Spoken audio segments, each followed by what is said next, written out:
Mask, anything else? Mucus extractor we've got. I want to call them girdle airways. I don't know if that's actually how they're sprayed. How do they say it? Girdle. Do we have them in our boxes? Yeah. Maybe I'm wrong and you're no, right. No. Airways. Some of us have got a heat pad.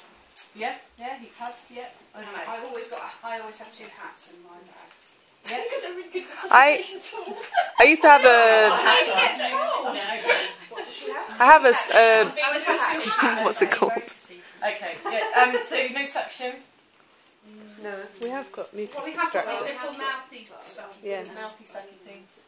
We were actually told on the also course that those little tiny ones will not actually do anything, they're a waste of time. So they are a waste of time. So the UK Resuscitation Council suggests that we use the anchor suckers, mini anchors, rather than those flexible ones, because the flexible ones do absolutely nothing. If it's big enough to include an airway, it needs a big enough suction. So again, I'll go through what the UK Resuscitation Council guidelines are in terms of the kit you should have, and you can make decisions. You can get disposable laryngoscopes, no problem at all. Are they very expensive?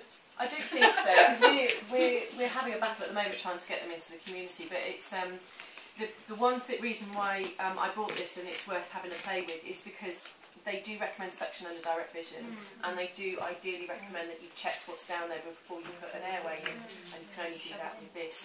So it's worth just having a think about as a group what you want to do. But other than that, you don't need a lot of kit. This is kind of it really. Mucus extractors they don't particularly recommend in their kit box. Mucus in itself does not include an airway. Things that include airways are going to be blood clots. They're going to be sort of something thick, vernixy like, rather than mucus. Spongy stuff doesn't really make a problem. So this is basically what they suggest. Obviously, I haven't got suction per se, but they do recommend that. And so in Brighton, you're trying to get in the community, we're just going to get some disposable ones, please. And everyone's being taught to look at. But you're using it more for the light, than for the actual positioning. Because we talked about using a spoon. Yeah, and a lot of people use their thumbs, but the idea of it is just about, can you see what's at the back of the throat? Because if you put this in, and there's something including the back of the throat, you're not solving anything. No. You may think you are, but you're not. And that's their justification for a lighted tongue depressor, which is okay. Okay, so in terms of recess, as I say, nothing's really changed. So, I suppose we just need to talk a little bit about chords and cutting chords. So, what are you going to go with your cord cutting scenarios? No. Not cut it. Don't do it. No. Don't do it. Especially when you provide a baby. Yeah. So I think the Resuscitation Council have been badgered about this, and they've been told that they should have a statement, and they're just saying. There's no evidence to support it for resuscitation, but that's only because it's unethical to do the research. And we know that it's obviously very good to leave the cords intact. And we teach that there is benefit in most circumstances. There may be some circumstances where it's not beneficial, and that would be when you know that there's no blood coming through the cord, when you've got a mother that's at risk of hemorrhaging or is hemorrhaging, or you need to move the baby away from the mum because you need to do advanced resus. So I think it's just... that there is a basic principle of you can certainly initiate resuscitation with the cord intact, but just be aware it's not an absolute diagnosis. Okay, so baby's born, and we'll just move on from that. So the first thing we always get you to do is to try and wrap the baby. And if you do lots of stimulation to the head, that should stimulate breathing, because it's got some respiratory stimulation points on the head, but dry the baby off, and then wrap the baby in a nice dry towel, ideally covering the head up as well. And then the only thing... See, that's where my hat comes in, that's why I'm carrying 2 hats. So you only need to see the chest and the face, don't you? But you're assessing as you're going, so what do we assess when we are drying and wrapping? What are we looking at? Colour, tone, breathing, heart rate. And heart rate. So again, ideally you should assess heart rate using a stethoscope, so using a neonatal stethoscope, ideally just listening through the chest. If you haven't got a stethoscope handy, then you can do it with your fingers, ideally central on the chest. They don't really usually recommend the cord, but you can use the stump of the cord. It's just that occasionally it spasms rather than gives you a true result. So just bear that in mind, trying to make decisions about what you're going to do, but you need to assess the heart rate. So that's a good idea, really. Really said use a Doppler. Oh yeah, Doppler. Because you can use it, and also everyone can hear it. And everyone knows what's going on. So,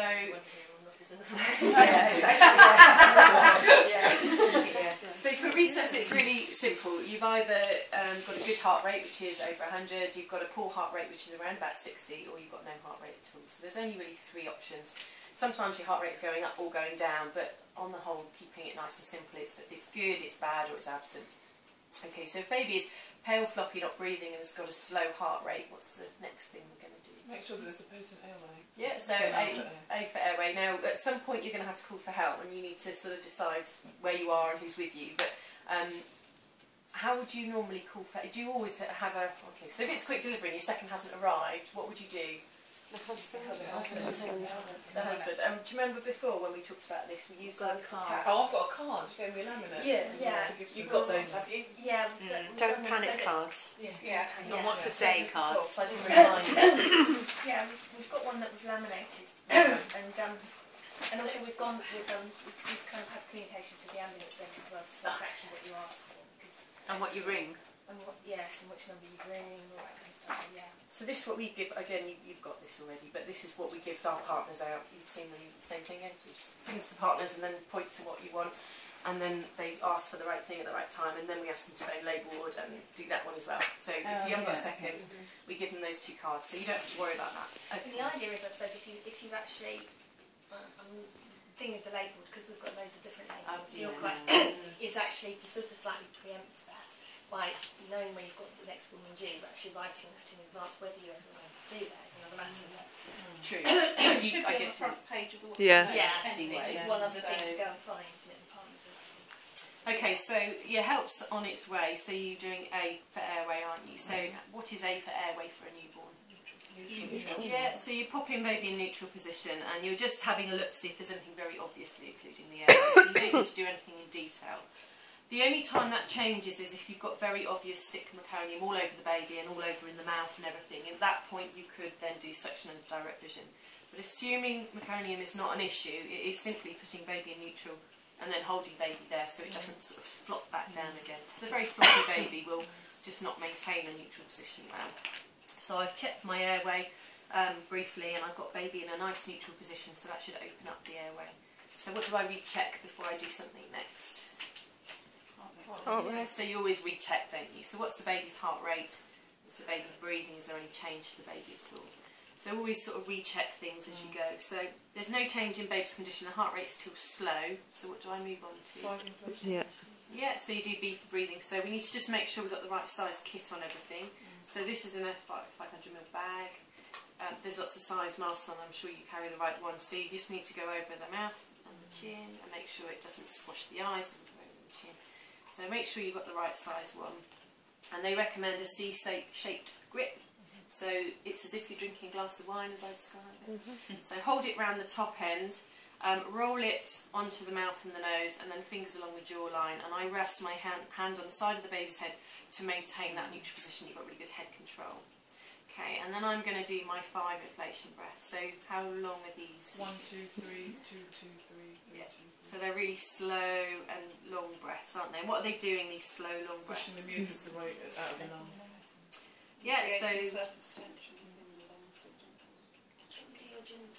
Yeah. You remember? I think it's Stephanie's. It was, yeah. This is all a very drink-related scenario. So you could do, if you're nice and sensible, do 1 and 2. And everyone else goes gin and tonic. Gin and tonic. And the idea is it's just supposed to be really slow.